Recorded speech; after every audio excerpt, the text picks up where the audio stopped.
Hello there, dear friends, and welcome once again to the Relaxed Fantasy Review. Today, we're going to be reviewing a subclass from the Sword Coast Adventurer's Guide, the Undying Warlock. Warlocks are such a fun class. You get to have a patron that grants you powers, you get to go around eldritch blasting people, hexblades get to use their charisma to make attacks, fiends get to send people through the nine hells, genie warlocks get a vessel and a hiding spot and flight. And what about the Undying Warlock? Well, what's your patron? Your patron is a lich, or some kind of undead being. It doesn't specify what it has to be, but it does give an example that Vecna could be your patron, and that sounds cool, right? Well, let's see exactly what this subclass has to offer. Before we do, though, I'd like to remind everyone that the channel has memberships now. So if you look below the video, there should be a join button down there. For $1 a month, you get to support the channel. You get a little badge next to your name in the comments. Lets me identify folks, give you my undying gratitude. And yeah, just thank you all for supporting the channel and watching. And, you know, if you can give the $1 a month, great. If you can't, don't worry about it. Just come and watch and enjoy the content. So, the Undying Warlock. Straight away from level 1, you get some spells added to your Warlock options. This isn't like the Cleric spell list. You don't get these automatically. You have to choose them. And what do you get? You get Ray of Sickness. You get Feign Death. There's a lot of spells in this list that just don't quite add up. I mean, there's some ones that are alright. Silence isn't bad. Speak with Dead is okay. I say this is not the greatest list. There's a lot of stinkers on this one. I say 5 out of 10 overall for this spell list. Not the greatest one I've seen. But you also get the Among the Dead feature at level 1. Among the Dead gives you the Spare the Dying cantrip, which counts as a Warlock cantrip for you. Cool. You also get advantage against disease, which comes up occasionally, I'm sure. And you get a permanent sanctuary effect, where undead, specifically, if they try to attack you, they have to make a saving throw, and if they fail, they have to miss intentionally or choose another target. If you damage them, though, with a weapon or with a spell, this ends for them. So you can't really fight undead as much as you can exist around them and get hit by them less. There's not much going on here. Like, Spare the Dying is a lower tier cantrip. Disease barely comes up, and Sanctuary isn't a terrible effect, but it's not what I want from my subclass. There's a spell for that. Yeah, another 5 out of 10 for this one. There's not really much going on here. Then you get the feature Defy Death at level 6. Basically, when you use Spare the Dying, or if a creature near you succeeds in a death save, you can gain hit points equal to 1d8 plus your Constitution modifier. So, assuming your con is decent, let's say it's 14, maybe even 16, that's an average of 7-ish hit points that you get back when you use Spare the Dying or a creature succeeds in a death save. And you don't want people making death saves, so that's not something you should rely on. But I guess you could successfully use Spare the Dying. But the problem is you can only do this once per long rest. So, yeah, you can get more hit points than that by drinking a healing potion, or roughly the same.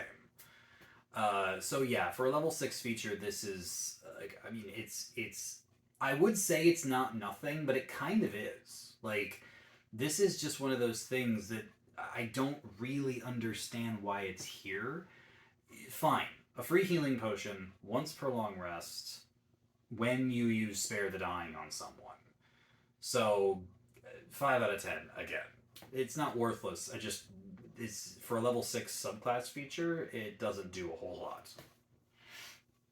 Okay, but here at level 10, we have the feature Undying Nature, where you don't need to eat or drink or sleep or breathe.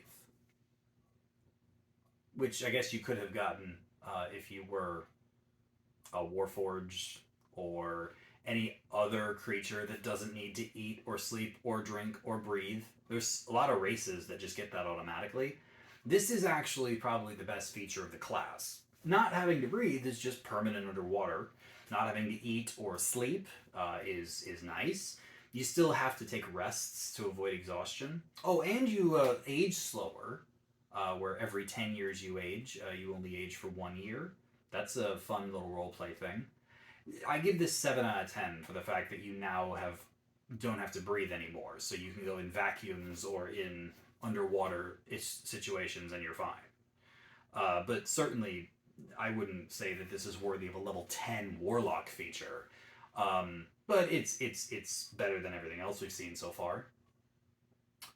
Then finally, at level 14, you get the Indestructible Life feature, where, as a bonus action, you can regain 1d8 plus your Warlock level in hit points. And if you get any limbs chopped off, you can just reattach them. So you can't have your arms and legs chopped off. Not that I've literally seen that happen in one game of D&D in the 10 years I've been playing. And that was a weird situation which we didn't repeat. But I guess if that creature that got their arm cut off was Undying Warlock, they wouldn't care. The 1d8 plus your level hit points, so at this level, that's about 20 hit points. But you can only do this once per rest, short rest in this case. So now you have a potion of greater healing that you get for free once per short rest instead of your regular potion of healing once per long rest. What are we doing? Why are we doing this? Like, no, this is nothing. This is not a feature. This is a free potion. This is a meager amount of free healing you get as a bonus action on yourself once per rest. Like, this is a level 14 feature. That's going to save you from one attack and take your bonus action to do it. Like, no. Like, get the shield spell, or ask your cleric friend to heal you, or heck, use the invocation that gives you the false life ability and give yourself some temporary hit points. Like, this is a 3 out of 10 feature, and the whole subclass, the entire thing, is 5 out of 10. Like, the best thing that this gives you is the fact that you don't need to breathe. That is it. That is literally the thing that this subclass... Let me put it this way. You have Spare the Dying and a Sanctuary effect for free. Advantage against disease. You have 2 abilities that heal you once per rest, one short, one long. And you don't need to eat, sleep, drink, or breathe. If you were a level 1 Warforged cleric with 2 potions in your pocket, you would have everything this subclass gives you. Because Warforged don't need to eat, drink, sleep, breathe, and they don't age at all. Clerics just naturally get Spare the Dying if you want it, and the Sanctuary spell. Warforged are immune to disease. And if you have 2 healing potions in your back pocket, congratulations. You have now got everything that this subclass has from just being a specific race and being a cleric in the first place. Like, this could have been so much more. Like, there was another subclass in the Sword Coast Adventures Guide, the Long Death Monk, that could use their ki to, like, not die or to get 10 hit points every time they killed something. Why could this Warlock not have gotten something similar? Like, you're a lich. You literally have given yourself immunity, and now you have this little Warlock under you, and you aren't giving them the power to sustain their life any more than this? This is not good. This is a bad subclass. I mean, it doesn't take anything away from the Warlock. You still have your Eldritch Blast, you've still got your invocations, your spell slots, all that stuff.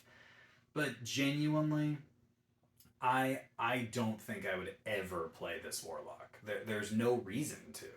it's just not a good subclass. It gives you so little. The Champion Fighter, the Purple Dragon Knight give you more than this subclass do.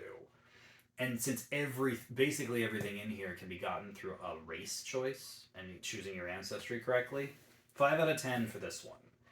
It doesn't give you anything. It doesn't give you anything worthwhile. So yeah, I highly recommend that you do not play this subclass. And that's it. That's the end of my discussion. This has been the Relaxed Fantasy Review. If you enjoyed the video, please like and subscribe down below, and keep your eyes peeled for more subclass reviews coming down the line soon. Have a good one, my friends.